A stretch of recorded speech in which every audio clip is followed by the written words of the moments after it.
요한복음을 통해서 예수님에 대해서 말씀을 살펴보고 있는데요. 예수님의 오실 길을 준비한 세례 요한이 예수님을 증언하게 됩니다. 그 증언의 현장을 오늘 또 살펴보게 되는데, 증언의 현장을 보니까 콩콩팥팥이다라는 생각이 듭니다. 콩콩팥팥은 콩 심은데 콩 나고 팥 심은데 팥 난다라는 말을 줄인 것인데요. 모든 일은 원인에 따라서 결과가 생겨난다 라는 의미의 우리말 속담입니다. 즉 세례 요한의 증언의 현장을 오늘 여러분 읽으셨는데, 세례 요한은 예수님에 대해서 참된 증언을 하게 됩니다. 그의 증언을 통해서 또 다른 증인이 생겨나고, 그 증인도 결국에는 참된 증언을 하게 되더라. 콩 심은데 콩이 난 것처럼 참된 증인을 통해서 참된 증언이 선포되고, 그 증언을 들은 이들이 또한 예수님을 만나고 참된 증인이 되어지고, 결국엔 그들도 예수님을 만나서 예수님을 알아가면서 예수님에 대해서 올바르게 증언하는 참된 증언이 나왔다라는 것입니다. 오늘 우리는 예수님을 믿고 예수님을 따르는 사람들인데요. 즉 우리도 예수님을 증언해야 하는 사명을 가진 사람들입니다. 그럼 우리는 예수님을 참되게 올바르게 증언하고 있는지, 오늘 본문 특별히 세례 요한의 증언의 현장과 결과들을 살펴보면서 우리가 올바르게 주님 증거하고 있는지를 점검하고, 다시 오실 주님을, 그 주님의 길을 준비하는 저와 여러분이 되기를 주님의 이름으로 축복합니다. 36절에 보니까 예수님이 지나가시는 것을 보고서 세례 요한은 보아라 하나님의 어린 양이다 하고 말하였습니다. 이미 지난주에 살펴본 것처럼 예수님이 자기에게 나오시는 것을 보고 세상 죄를 지고 가는 하나님의 어린 양이다 라고 이 요한이 증언했는데요. 하나님의 어린 양이다 라는 이 증언에 담긴 의미는 예수님이 우리 죄를 가져가셔서 제거해 주시고, 죄만이 아니라 그래서 우리를 모든 죄의 영향에서 해방시켜 주신 다음에 우리에게 성령을 선물로 주셔서 우리로 하여금 하나님의 말씀에 자발적으로 즐거이 순종하게 해 주셨다라는 의미임을 되새겨 보았습니다. 그런데 이 증언의 진실함, 그것은 단순히 말인가? 물론 올바른 말을 해야 되지만 증언은, 참된 증언은 그저 올바른 말일 뿐인가? 사실 오늘 증언은 예수님이 자기에게 나오실 때 했던 증언과 같은 말이긴 하지만, 세례 요한은 그저 예수님이 지나가시는 것을 보고서 이야기한 거예요. 대상은 누구예요? 자기와 함께 있었던 두 제자입니다. 그러면 자기에게 나오시는 것도 아니고 그저 제자들과 함께 서 있는데 지나가시는 것을 보고 이 말을 하게 됐는데요. 세례 요한은 이 말을 왜 했느냐, 무슨 의도로 제자들에게 했느냐라는 거죠. 일이 이루어진 결과를 보면 알 수가 있습니다. 세례 요한의 이 증언 다음에 두 제자는 어떻게 해요? 예수님을 따라가게 됩니다. 즉 세례 요한은 자기를 따르는, 지금까지 자기에게 배운 두 제자를 예수님께 보내고자 한 것이죠.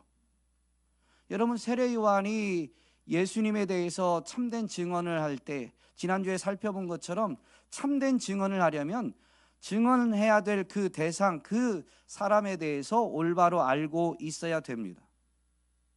또 무엇을 알고 있어야 된다고 그랬죠? 증언을 하는 내가 누구인지를 바로 알고 있어야 돼요. 그래야 내가 올바른 말을 할지라도 그 말에 누군가가 귀를 기울이게 되기 때문에, 증언을 할 사람은 자기 자신이 누구인지도 분명히 알고 있어야 됩니다. 세례 요한은 사람들이 많이 자기에게 몰려들 때 분명히 이야기했죠.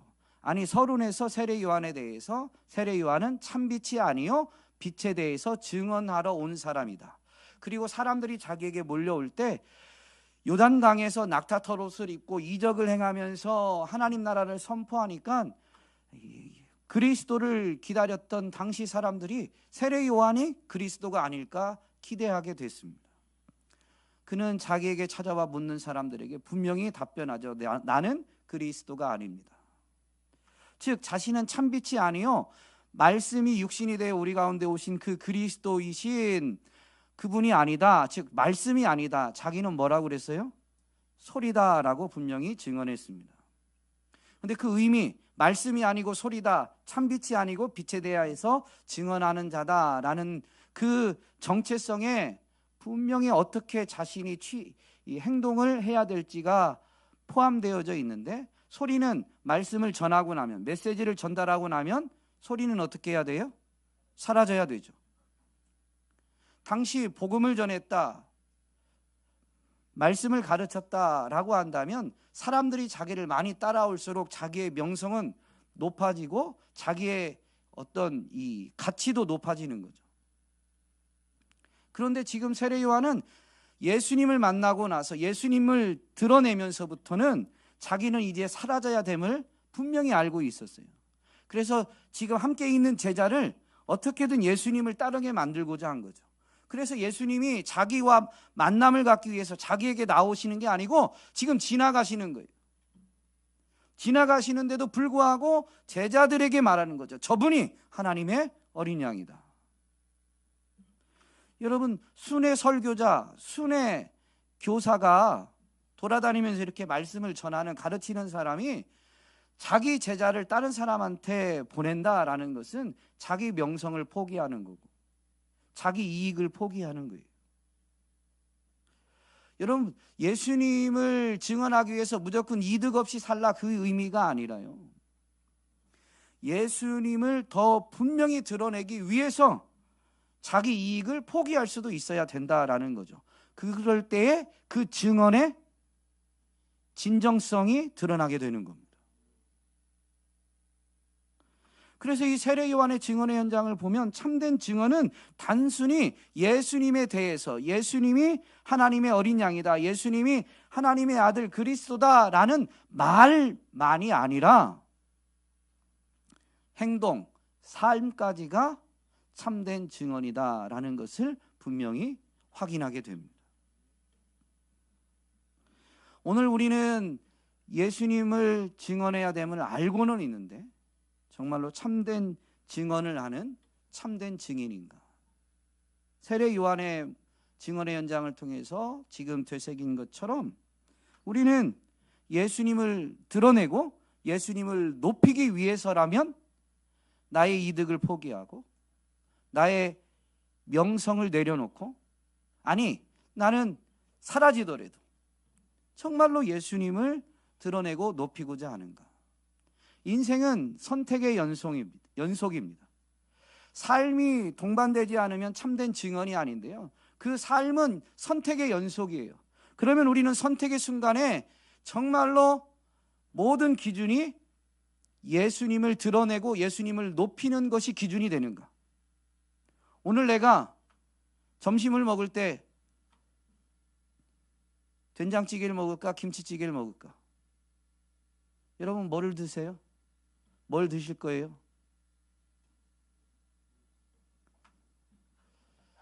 내가 좋아하는 거 말고요, 이제 이런 간단한 것조차도 모든 선택의 연속인데, 우리는 그때 예수님을 높이기 위해서는 된장찌개를 먹는 게 좋을까, 김치찌개를 먹는 게 좋을까, 이렇게 생각이 바뀌어야 되는 거죠. 물론 음식 자체에는 예수님을 높이는 방법이 없어요. 그런데 나와 내가 누군가 같이 식사를 하게 될 때, 그러면 예수님을 높이기 위해서 나는 내가 먹고 싶은 된장찌개를 먹을 것인가, 상대방이 먹고 싶은 김치찌개를 먹을 것인가? 사도 바울은 율법에 정통하면서 굉장한 자유를 누릴 수 있는 사람이었지만, 그러나 믿음이 약한 사람 또는 안 믿는 사람들을 위해서 이방인처럼도 행동하기도 하고, 율법을 모르는 사람처럼 행동하기도 했습니다. 왜요? 복음을 전파하기 위해서. 우리는 모든 선택에 있어서 혹시 돈이 기준이 되고 있지는 않은가? 우리가 사는 사회가 자본주의 사회니까요. 우연찮게 김창옥 교수님의 강의를 들었습니다. 그 강연은 서울대에서 무료로 강의하는 거였습니다. 그런데 김창옥 교수님이 그 강의 내용에서 무료로 강의하는 이 강의를 자기가 오고자 선택한 이유를 설명하더라고요. 유명세를 탄 다음에는 한 달에 강의 요청이 100건 이상씩 들어왔대요. 그런데 몸이 하나니까 한 달에 100건을 다 자기가 수용할 수가 없는 거죠. 그래서 절반 이상은 거절을 해야 되는데, 유명세를 타면서부터 이제 이 많은 요청에서 절반을 거절할 때 뭐가 기준이 되었을까요? 강의료, 강사비가 기준이었던 거죠. 이제 무명을 벗어나서 유명해지면서 강의가 요청이 빗발치니까 이제 강의료에 따라서 중복되면 더 비싼데, 그리고 날짜도 가능하면 이제 강의료 비싼 데를 먼저 딱 세팅을 하고 이렇게 동선을 따지면서 이제 강의를 수용할 건 수용하고 거절할 건 거절했다는 거죠. 그렇게 하면서 이제 엄청 바쁘게 지냈는데, 어느 날 이제 모든 게 강의 요청도 많고 강의료도 더 많이 받으니까 넉넉해지면서 이제 자신에게 변화가 있는데, 자기 자신을 좀 돌아보는 기회를 가지게 되면서 자신의 모든 기준이 돈이라는 걸 발견하게 된 거죠. 그러면서 그분이 표현한 게 뭐냐면, 내가 열심히 산다라고 하면서 돈의 노예가 되어 있었구나라고 표현하더라고요. 오늘 우리는 그렇지 않은지 점검해 봐야 돼요. 우리의 주님이 예수 그리스도다라고 말하는 것이, 그걸 소리 크게 낸다고 해서 사람들이 그 말을 귀 기울이는 게 아니에요. 삶이 동반되지 않는 증언은 공허한 메아리에 불과합니다. 우리가 돈의 노예가 된 줄도 모르고 돈을 조금 더 많이 번 것 때문에 기뻐하고 즐거워하면서 예수님을 믿으라고, 예수님이 그리스도라고, 예수님이 위로자고 치유자고 구원자라고 아무리 크게 말해봐야 세상은 세상과 같은 원리대로 사는 우리의 말을 귀담아 듣지 않습니다. 그런데 우리가 세상과는 다른 방식으로 오늘 세례 요한처럼 삶의 모든 방향이 예수님을 높이는데, 예수님을 드러내는데 초점이 맞춰져 있고, 정말로 복음이 모든 선택의 기준이 되어질 때에는 말을 크게 말하지 않아도요, 이미 삶이 증가하고 있고, 그때 그 말이 결정적인 기능, 결정적인 역할을 하는 거예요. 분명히 말도 해야 됩니다. 그러나 말보다 태도가, 행동이 더 크게 말한다는 거죠. 우리의 진정성은 삶이 동반되느냐라는 것으로 판가름 나는 겁니다. 참된 증언은 삶이 동반되는 증언인 것입니다. 그 참된 증언의 결과가 뭐냐? 두 제자가 예수님을 따라가게 되었습니다. 여러분, 이 두 제자는 사실 복음서를 보면 대부분의 제자는 예수님이 직접 택하시고 부르시죠. 이 다음에도 빌립을 부르세요. 예수님이 부르셨습니다. 대부분은. 그런데 오늘 본문의 두 제자는 예수님이 부르시지도 않았고, 예수님이 이제 세례 요한에게 와서 세례를 받으시면서 이제 공생애를 시작하시려고 해요. 즉 아직 예수님이 기적, 이적, 요한복음에서는 그것을 표적이라고 표현하는데 그런 것을 아직 행하신 적이 없어요. 예수님의 능력을 체험한 것도 아니에요. 본 것도 아니에요. 그냥 세례 요한의 말만 듣고 예수님을 따라가게 된 거죠. 여러분, 참된 증언은 반드시 예수님께 나오게 만들고 예수님을 따르게 만들게 되어 있습니다. 시간은 좀 더 걸릴지 모르지만요, 진실한 증언, 참된 증언은 그런 열매가 맺혀지더라라는 것이죠. 여러분, 이 예수님께 따라오는 두 제자, 예수님이 그걸 알고 질문을 하세요. 우리도 예수님을 따른다고 하는데요, 예수님을 따르는 사람은 이 질문을 반드시 생각해야 되고 이 질문에 대한 답을 가지고 있어야 돼요. 예수님이 뭐라고 자기를 따라오는 그 두 제자를 보고 질문하세요? 저를 보면 답이 없어요. 무엇을 찾고 있느냐? 예수님을 따르는데 예수님에게서 무엇을 찾는지, 즉 예수님에게서 무엇을 구하는지, 무엇을 얻고자 하는지 물으시는 거예요. 여러분은 예수님에게서 무엇을 찾고 있습니까? 성공입니까? 위로입니까? 능력입니까?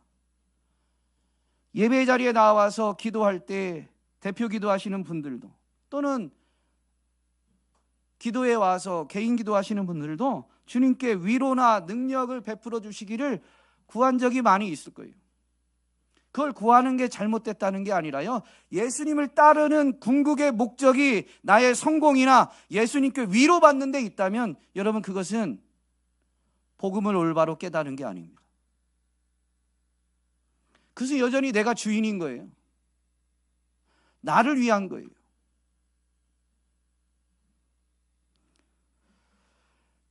이 질문에 제자들이 뭐라고 답변해요? 예수님의 이 질문에 제자들이 답변한 그 답변은 너무 뜬금없어요. 랍비님, 즉 예수님 지금 어디 묵고 계세요? 라고 질문한 겁니다. 무슨 의미일까요?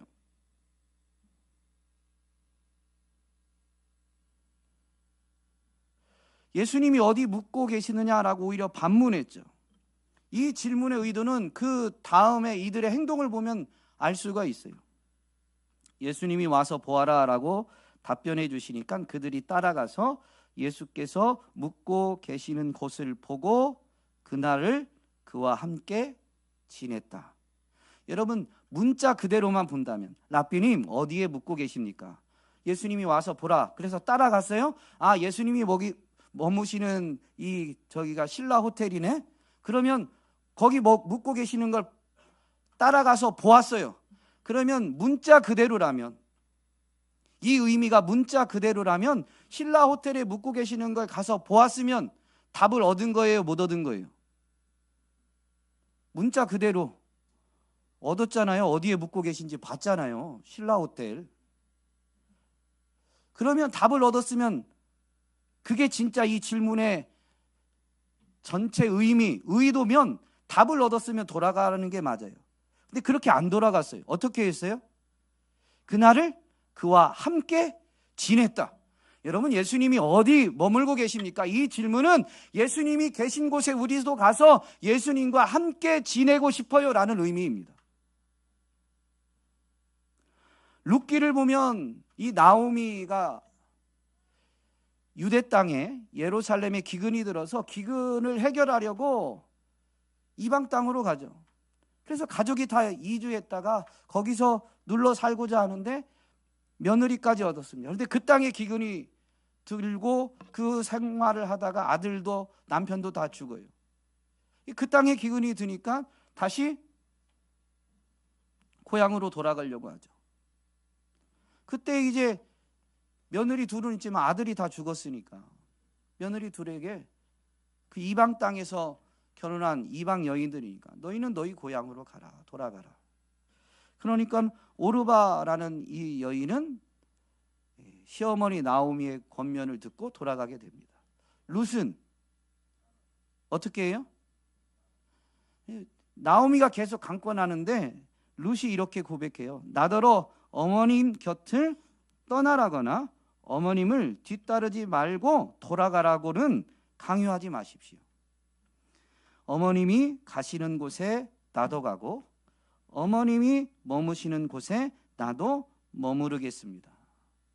그 다음이 뭐라고 하냐면요, 어머님의 결례가, 어머님의 백성이 내 백성이고 어머님의 하나님이 내 하나님입니다. 여러분, 어머님이 가는 곳에 나도 가고 어머님이 머무는 곳에 나도 머문다, 어머님과 함께 지내겠다라는 것은 장소에서 함께가 아니라요, 어머니와 내가 하나다라는 의미입니다. 여러분, 지금 두 제자가 예수님 어디 머물고 계십니까? 라고 질문한 이 질문은 예수님을 따르기 위해서 던진 질문인데, 그건 무슨 의미냐면 예수님이 가시는 곳에 나도 따라갈 겁니다. 예수님이 머무시면 우리도 거기 머물면서 예수님과 함께 지내겠습니다. 그 함께 지낸다는 게 무슨 의미냐? 이 룻의 고백에서 알 수 있는 것처럼 연합이에요. 예수님과 내가 다른 게 아니다. 우리는 예수님과 함께다. 그럼 예수님의 하나님이 나의 하나님인 거죠. 여러분, 정말로 예수님을 따르고 계십니까? 예수님을 따르고자 하면서 무엇을 찾고 계십니까? 이 답변, 랍비님 어디에 머무르고 계십니까? 담긴 의미를 보면 여러분, 예수님에게서 무엇을 얻고자 하는 게 아니고요, 예수님 자체예요. 예수님과 함께하는 게 궁극의 목적이라는 거죠. 여러분, 예수님에 대한 참된 증언을 듣고 이분이 그리스도시고 하나님의 아들이시다라는 걸 분명히 깨닫고 믿는다면 그분에게 무엇을 얻고자 하는 게 아니라 그분과 함께하고자, 그분 안에 거하고자 해야 되는 것입니다. 그걸 위해서 교회로 모이는데도 힘쓰는 거고, 제가 여러 번 이야기하잖아요. 여기 왔다고 구원받는 건 아니에요. 그러나 정말로 예수님을 믿고 따른다면 교회가 모이자 하고 하면 모이는 거예요. 그렇게 예수님과 함께 지내면, 예수님 안에 거하게 되면 여러분 어떻게 될까요? 정답인데요, 너무 많이 나갔어요. 이제 따라왔잖아요. 이제 아니, 정답이에요. 닮아가게 돼 있죠. 함께 지내는데. 근데 이제 따라왔잖아요. 이제 따라와서 그분과 함께하고 그분 안에 거하게 되면 이제 그분을 더 깊이 알아가게 되는 거죠. 그분을 더 깊이 알면, 여러분, 알면 알수록 그분이 그리스도시고 하나님의 아들이심이 분명해지고, 여러분, 세상에는 구원자가 없어요. 더군다나 하나님의 아들, 하나님이 보내신 하나님이신 그분이 직접 구원하기 위해서 찾아오시고 은혜 베푸시는 역사가 없다는 거죠. 예수 그리스도 외에는. 그러니 여러분, 이 땅에 자랑할 걸 한 가지만 꼽으라면 예수가 그리스도시고 하나님의 아들이시다라는 것만이 유일할 겁니다. 그러면 정말로 참된 증언을 듣고 예수님을 따르고 예수님과 함께 지내고 예수님 안에 거하는 사람, 그래서 예수님을 깊이 아는 사람은 그 사람도 증인이 됩니다. 오늘 본문은 그걸 분명히 보여주는데요, 세례 요한의 두 제자였다가 예수님을 따르고 예수님과 함께 지내는 이 두 사람 중에 한 명은 안드레입니다. 그가 예수님과 함께 지내면서 예수님을 처음에는 랍비님, 랍비라고 불렀어요. 그런데 예수님과 함께 지내면서 예수님 안에 거하면서 예수님을 알게 되니까 이분이 랍비가 아니고 누구라고요? 메시아, 그리스도다라는 거죠. 그리스도라는 걸 아니까 먼저 자기 형에게 가서 내가 그리스도를, 메시아를 만났다라고 말하고 자기 형을 메시아이신 그리스도이신 예수님께로 데리고 갑니다. 주님을 만나면 우리가 말로는 예수님이 그리스도시다라는 걸 말로는 다 설명할 수가 없어요. 그래서 하는 게 뭐예요? 와보라, 나랑 가보자 라는 거죠. 그래서 베드로가 예수님께 나오게 됩니다.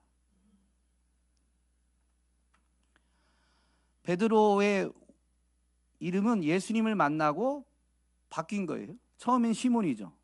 이 시몬이 예수님께 나오는데 오늘 본문에서는 이 시몬이 예수님을 처음 만나는 거예요. 근데 처음 만나는 그 자리에서 예수님이 뭐라고 하시냐면, 너는 요한의 아들 시몬이로구나. 앞으로는 너를 게바라고 부르겠다. 여러분, 참된 증언을 듣고 예수님께 나와서 예수님을 만나는, 그리고 이제 예수님을 따르는, 예수님과 함께 하는 사람은요, 예수님을 처음 만난 그때 그 모습 그대로 머무는 사람은 아무도 없습니다. 반드시 바뀌게 되어 있어요. 믿음이 자라고 성품이 변화되게 되어 있어요. 어제 모 집사님하고 대화를 좀 했어요. 교회 찾아오셔가지고. 근데 그 집사님이 그러시더라고요. 이제 주중에 있었던 이야기를 하는데, 예전하고 똑같다라는 누군가의 평가를 듣고 너무 속상했다고. 내가 예수님 만나고 많이 변화됐다고 생각하고 전하고는 달라졌다고 분명히 생각이 들었는데, 예전하고 똑같다, 변화한 게 하나도 없다라고 말했다는 거예요. 그 말에 속상해가지고 3일 동안 말도 안 하고 막 그러셨는데, 직장에서 예전 자기 모습이 한순간에 나오는 걸 보고, 아하, 그분의 음성이 주님의 음성이었구나, 변한 게 하나도 없구나, 그렇게 이야기하시더라고요. 그러면서 이제 그 직장에서 있었던 일을 하시면서 한순간 예전하고 똑같은 방식으로 감정을 쏟아내고 혈기를 부었던, 물론 그 직장 안에서는 직급이나 그런 부분 때문에 그렇게 반응한 게 이제 당연시 됐고, 상급자니까 하급자의 무례한 행동에 좀 화를 낼 수도 있는 게 용인되는 부분이지만, 그러고 났는데 마음이 불편하시더라는 거예요.